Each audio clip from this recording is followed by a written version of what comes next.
what is up? Ayan. So, what's up, man?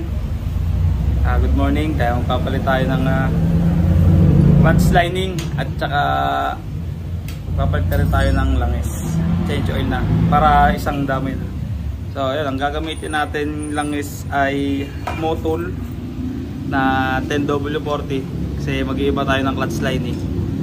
At saka ang ating clutch lining, ang clutch lining natin ay pitch bike. Pitch bike, clutch lining tsaka clutch spring.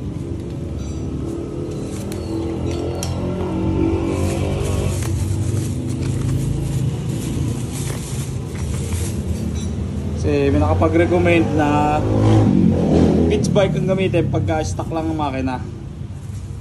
Kasi sabi nung binilang ko, ang Fighter daw maganda pagka kargado ang makina. Eh, ang atin namang motor ay ano lang, stock lang.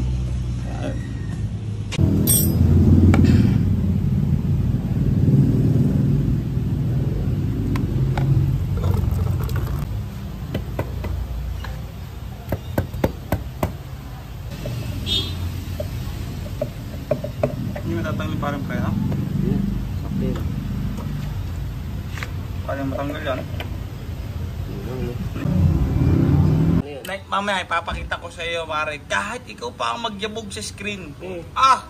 Wala, 17,000 pare. Ito installment nun. Meron. Mamaya papakita ko sa iyo pagtapos ng video, pare. Talaga namang walang haya mo quality.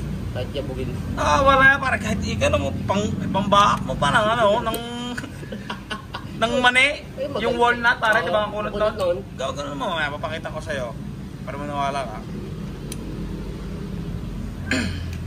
Ang ganda pa ng screen.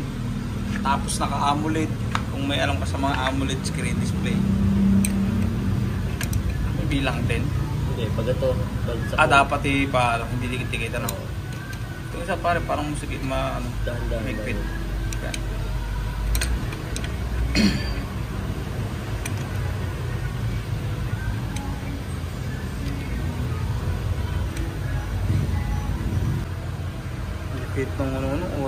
Pang spring lang, pang clutch. Yun ang pinakamadaling Ang liit ng clutch, Yun ang pinakamadaling clutch housing. Ito kapal itong GoPro ko pagka tamad akong dalhin. Kasi ito.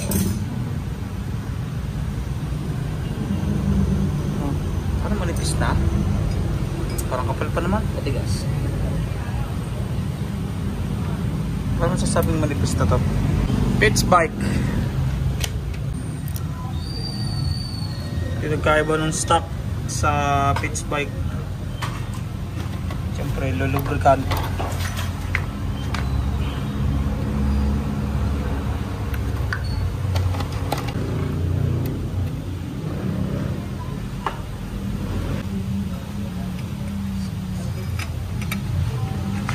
Clutch spring.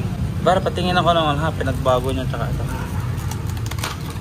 Yung sa stock na clutch spring. Mataas. Maikli at saka parang mas malaki yung pitch bike malaki yung buka.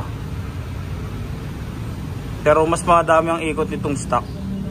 Pero mas mataas ang stock ang bago kaysa sa stock. Nadulas naman. Nadulas ha? Napalitan din yung clutch line ng clutch housing na hyper clutch yun. Oo. Tapos dinadry clutch pa yung iba, no? Oo, yung dinadry clutch. Pwede yung dry clutch, ba't yung sa rider hindi? Hindi. Hyper clutch yan, ba? Oo, hindi pwede. Magkakasama niya eh. Pero ganito eh. Balancer? Hindi pwedeng i-assist and slipper clutch siya, pare. Hindi pwede, pre. Patay ka doon. Utang na walang engine brake yun. Yun ang slipper clutch, walang engine brake. Depende sa sa lakas ng preno mo. Oo, pre, patay ka doon. Walang mga 150 na malalaking motor. Walang engine brake yun, pre. Walang trasera. Di ba pag nagtrasera ka dito at binitawan mo, nagano na ako. Doon, wala. Dire-diretso. Ba't sabi nila magandang future daw yun sa motor? Future sa poste. Oo, na-imagine mo pagkabilisan takbo mo, no? Tinanong namin sa Yamaha yun eh. Bakit sir? Di ba alam ko namin sa sleeper clutch walang engine brake? Oo. Paano yung pag naka-aksidente? Ayun, sa poste ka pumunta. Ba't nilagay pa nila sa motor? Ang ano kasi nila, pre, yung 1150 na yun, pag nag-cambio ko doon, lumalago to. Oo. Kasi sa Primera. Oo. Pero pag nagsunod-sunod na yung ano mo, hindi na siya ganun Tapos ka. pag nagbabawas ka, naglalagutukan pa rin yun. Yun, pag naka-sleeper clutch, wala nang lagutok yun. Smooth na talaga pag cambio mo doon. Kahit anong bawas mo, Oo. no? Kahit mali ka sa timing. Oo, smooth yun. Pero pag ang ano no, ang disadvantage naman nun, talagang wala yung engine brake. Engine brake lang wala. Wala. Dulas yun eh. Dulas na yun eh. Dire-diretso ikot nun eh. Pero nakakadagdag sa bilis. Sabi, smooth lang clutch mo dun eh. Kumbaga, Oo. kung sa ganyang hyper clutch, kaysa assist and sleeper clutch, may delay na konting seconds, ano? Dito, may engine brake to. Pag nagbawas ka ng emergency ng kwarta, Kunyari, nasa 6 ka, tapos nagbawas ka ng 2, ramdam mo na talagang... hihilahin ka Oo. pabalik. Plus may preno pa, ano? Kaya malaking bagay. Wala. Diretso ka sa poste. Sa big bike, maganda yon. Ganun na ang mga big bike. Ibig sabihin sa big bike, kaya ginaya ng maliit na CC. Diba, ang kita mo sa big bike, pag nag-cambio ka talagang lago ka na. Oo, unang Primera, ang lakas ng tunog.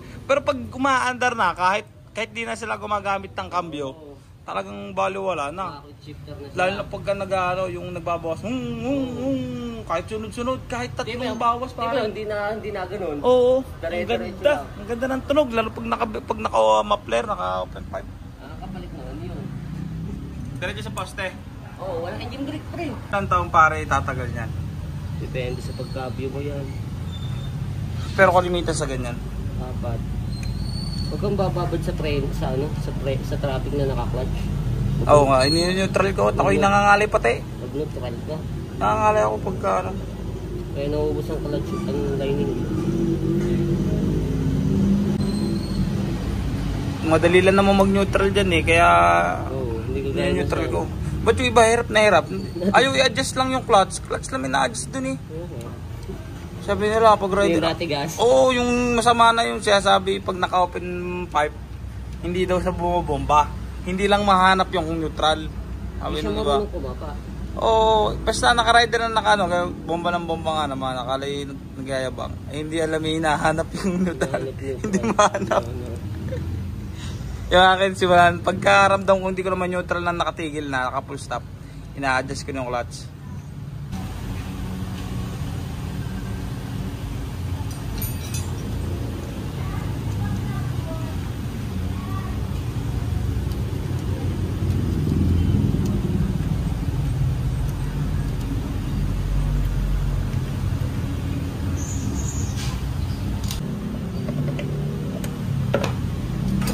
Swak.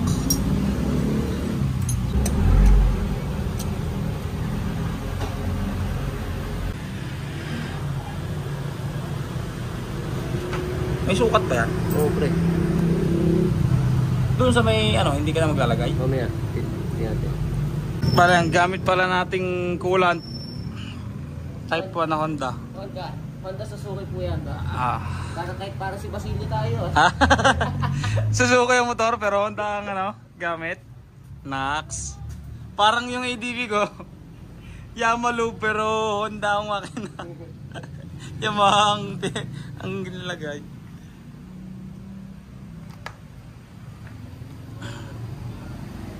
Okay na yun si Basilio. Bubisit ka doon, pre. Trash talking ka noon. Pero magagaling. Hindi. Gusto na sa trash talk pero may nang gumawa.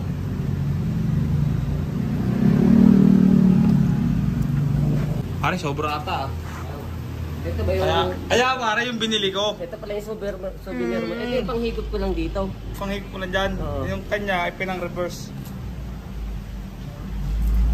Pinang-reverse. Gagawin. Ito yung sa akin na naman yung pag-removing nyo naman dito.